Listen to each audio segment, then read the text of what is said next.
Hey sports fans, welcome to another edition of the SFL Today. Last week we kind of gave you a behind the scenes look at how we do our preparation for determining topics for the week.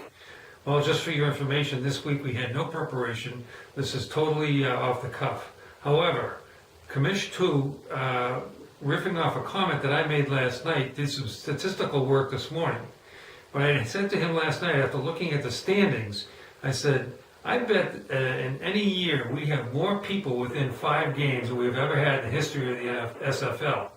So, he can't let a statistic like that go without being proven. So, Commish 2, tell the folks what you found out after doing all your research. Yeah, I would say that that's pretty much the sports fans probably realize that that's the difference between you and me. All right? Is that I base things on facts.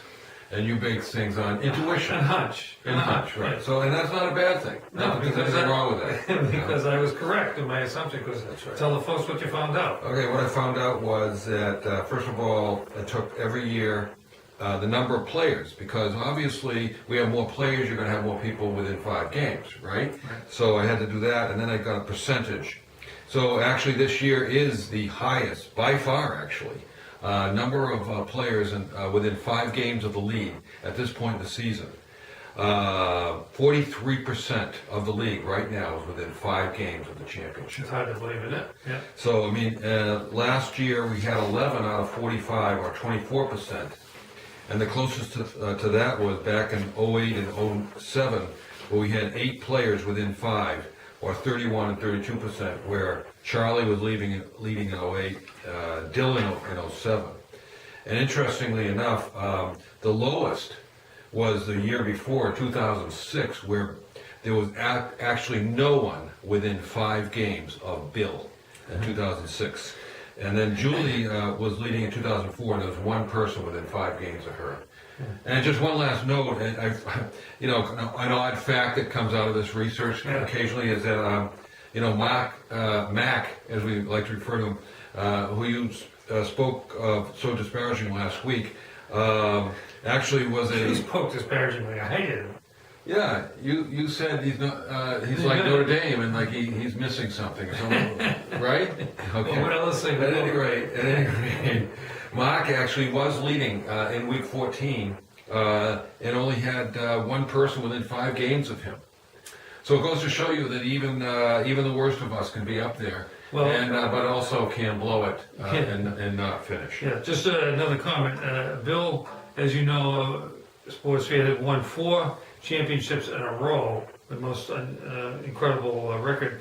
This year, however, he's in 36th place. So the mighty have fallen a little bit this year. However, we're going to go through the players who are in that group of within the 5 games and make a few comments about them. Leading the pack is Val and Julie, tied for first. Val's got her on the weekly wins, so she's on the tiebreaker. Right. Interestingly, I was putting the games in as they were finished yesterday, and after I finished one game, there were actually 6 people who were tied for first place.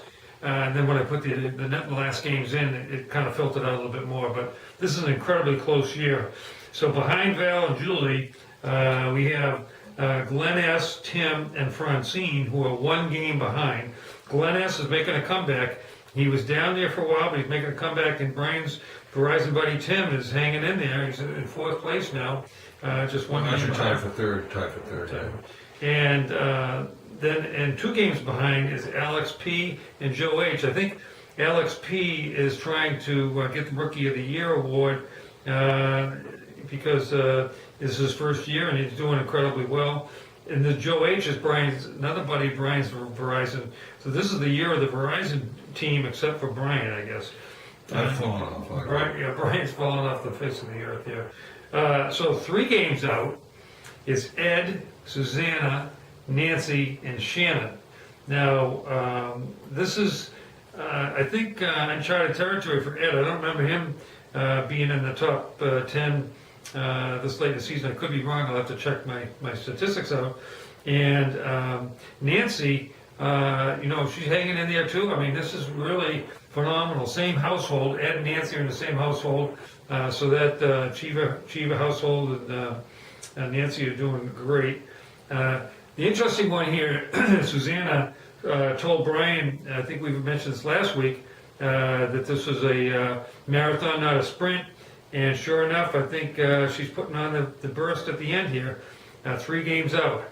4 Are games. you going to mention that every week about, you hop on, you get on, he gets himself, caught on something. It's like a dog on a pair of pants that just won't let go.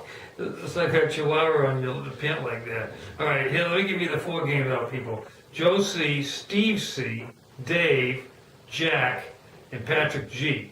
So you have 2 Gillises in there, and then Another Powell. a former champion. Your buddy Steve C. Now our buddy, because I saw Steve C. at Thanksgiving. Great guy. Had a good time down there. And okay, so the really, and then we got former champ Joe C. So it's an interesting group there. Okay, to round it out with the 5 games out is Wellesley and Jim. So if you're in that group, 18 players now who are within 5 games, and I think they all have a chance.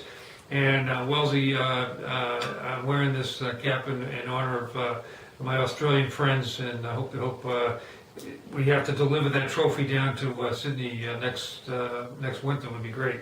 Yeah, but you got a little off center. Like you're kind of hip that way, right? The cool people wear the hats a little off center, right? Is that what you're doing there? I didn't realize. Oh, you mean the tilted cap? The tilted cap. Yeah. I didn't really notice it. It looks good on you. But anyway, this has been a great season in the SFL so far. Looking forward to the games today. This is just before the pro games are starting. And what incredible games yesterday. We don't usually talk about the games, but unbelievable. Well, I think we should say something.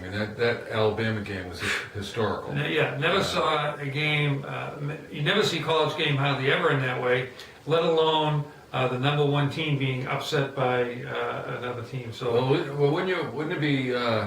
We could have had 2 of the top 3 teams knocked off yesterday. Ohio State kind of lucked out. Really lucked out. And I know we have some huge Ohio State fans out there. We don't want to offend any of our sports fans, but it would have been kind of fun in a way because it would have turned the BCS all upside down. Yeah. And then Francine mentioned Missouri that no one pays much attention to. As a matter of fact, I had them originally on the picks, Francine, but I had to have, of course, Notre Dame on there. And so Missouri, Texas A&M got bumped, and that was a great game for Missouri.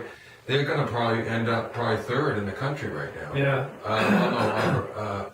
Because it'll be, right now it's Florida State and Ohio State, Right. Which is funny because the SEC is not going to be represented in the championship game.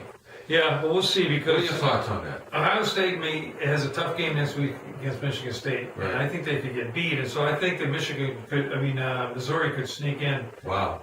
I wouldn't mind seeing Missouri. I don't think they've been in a championship game for a long Well, time. Missouri now has to play Auburn. So it's going to be probably the winner of the Missouri-Auburn game. Oh. Or, as I If said... Auburn's got 1 loss, though, Alabama would have a right to... Yeah, but I think it's when you get beat. Yeah. It's when you get beat. So I think the king is dead. Long live the king on Alabama. That was incredible. But so just wanted to mention that because it's such an exciting day of college football yesterday. Looking forward to an exciting day in the pros today. And we'll see how it all plays out. Keep making those picks, folks. This is a lot of fun. We're really enjoying it, and hope you are too. And a tip of the cap to the also-rans, because if you weren't there, then the people who are ahead of you, it wouldn't be as important to. You got to beat someone in order to feel good about yourself, and so there's a whole group of us, and I include myself in that, and the commissioners. We're the also-rans, but we're the people that build up the other people. Yeah. So hey, thanks for your participation, and we'll talk to you again soon. Happy picking.